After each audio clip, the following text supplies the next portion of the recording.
Hi friends, ഇന്ന് നമുക്ക് variety ആയിട്ട് ഒരു സ്നാക്സ് റെസിപ്പി ട്രൈ ചെയ്ത് നോക്കാം. ചിക്കൻ കോഴിക്കാൽ. അപ്പോൾ നമുക്ക് ആദ്യം വേണ്ടത് ഒരു 10 ചിക്കൻ്റെ ലെഗ് പീസാണ്. അത് നമ്മൾ നന്നായിട്ട് കഴുകി വൃത്തിയാക്കി വെക്കുക. പിന്നെ നമുക്ക് അതിന് വേണ്ടിയിട്ടുള്ള മസാലകൾ തയ്യാറാക്കാം.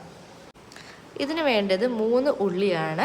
ആ 3 ഉള്ളി നന്നായിട്ട് ചെറുതാക്കി മുറിച്ചതിന് ശേഷം നമുക്ക് കുറച്ച് എണ്ണ ചൂടാക്കി അതിലേക്ക് ഉള്ളി ഇട്ടിട്ട് നന്നായിട്ട് ഇളക്കി കൊടുക്കാം.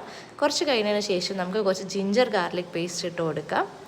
അത് നന്നായിട്ട് നമുക്ക് ഇളക്കി കൊടുത്തതിന് ശേഷം നമ്മൾ കുറച്ച് കരിവേപ്പില, പച്ചമുളക്, മല്ലിയില ഇതൊക്കെ ആഡ് ചെയ്ത് കൊടുക്കണം. നമ്മളൊരു പച്ചമുളക് എടുത്തിരിക്കുന്ന ഒരു 4 പച്ചമുളകാണ്. പിന്നെ ഒരു കൈപ്പിടിയിൽ ഒതുങ്ങുന്ന നേരം നമ്മൾ കുറച്ച് മല്ലിയിലയും അതേപോലെ കരിവേപ്പിലയും എടുത്തിട്ടുണ്ട്. അങ്ങനെ നന്നായിട്ട് നമുക്കൊന്ന് ഇളക്കി കൊടുക്കാം. ഇനി നമുക്കിതിലേക്ക് ആവശ്യമായിട്ടുള്ള മസാലകൾ ചേർക്കാം. 2 ടീസ്പൂൺ മഞ്ഞൾപ്പൊടി, പിന്നെ അതേപോലെ നമുക്ക് അതിലേക്ക് കുറച്ച് ഗരം മസാല ചേർത്ത് കൊടുക്കാം. പിന്നെ ഉപ്പ് ഇടണം. നമ്മുടെ ഒരു സമൂസയുടെ ഒരു ഫില്ലിംഗ് ആണ് നമ്മളിവിടെ ഏകദേശം തയ്യാറാക്കി എടുക്കുന്നത്. പിന്നെ നമുക്ക് കുറച്ച് ടേസ്റ്റിന് 1.5 ടീസ്പൂൺ പോലെ നമുക്ക് പെപ്പർ യൂസ് ചെയ്യാം. കുരുമുളക് ഓപ്ഷണലാണ്, വേണ്ടവർക്ക് മാത്രം ചേർത്താൽ മതി.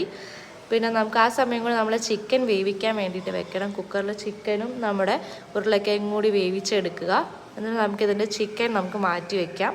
അത് നമുക്ക് ഈ മസാലയിലേക്ക് ചിക്കൻ ഇട്ട് കൊടുക്കണം. അപ്പോൾ ചിക്കൻ ഇട്ട് കൊടുത്തതിന് ശേഷം നന്നായിട്ട് ഇളക്കി കൊടുക്കുക. നമ്മുടെ ലെഗ് പീസിൻ്റെ ലെഗ് മാത്രം അവിടെ എടുത്ത് വെക്കണം. അതിലേക്കാണ് നമ്മൾ ഈ ഫില്ലിങ്സ് വെച്ച് കൊടുക്കുന്നത്. നന്നായിട്ടൊന്ന് ഇളക്കി കൊടുക്കാം. ചാനൽ സബ്സ്ക്രൈബ് ചെയ്തില്ലെങ്കിൽ ഒന്ന് സബ്സ്ക്രൈബ് ചെയ്ത് സപ്പോർട്ട് ചെയ്യണേ. അപ്പോൾ ഇതേപോലെ ആക്കാനായിട്ട് നമ്മൾ ആദ്യം ഈ മസാല എടുത്ത് ഒരു ഉരുള പോലെ ആക്കി ബോൾ പോലെ ആക്കി വെക്കുക. അതിലേക്ക് നമ്മൾ ചിക്കൻ്റെ ലെഗ് പീസ് ഇങ്ങനെ ആക്കി കൊടുത്തതിന് ശേഷം എല്ലാ ഭാഗവും നന്നായിട്ടൊരു ലെഗ് പീസിൻ്റെ ഷേപ്പിൽ നമ്മൾ എന്ത് ചെയ്യുക, ഇതേപോലെ ഉരുട്ടിയെടുക്കുക. നിങ്ങളെല്ലാവരും ഒന്ന് സബ്സ്ക്രൈബ് ചെയ്ത് സപ്പോർട്ട് ചെയ്യണേ. അപ്പോൾ ഇതേപോലെ നമ്മൾ നന്നായിട്ട് ചിക്കൻ്റെ ലെഗ് പീസിൻ്റെ ഷേപ്പിലാക്കി എടുത്തതിന് ശേഷം നമുക്ക് കോൺഫ്ലവറിലോ അല്ലെങ്കിൽ കോഴിമുട്ടയിലോ നമുക്കത് മുക്കിയെടുക്കാം. നമ്മൾ എടുത്തിരിക്കുന്നത് കോൺഫ്ലവറാണ്.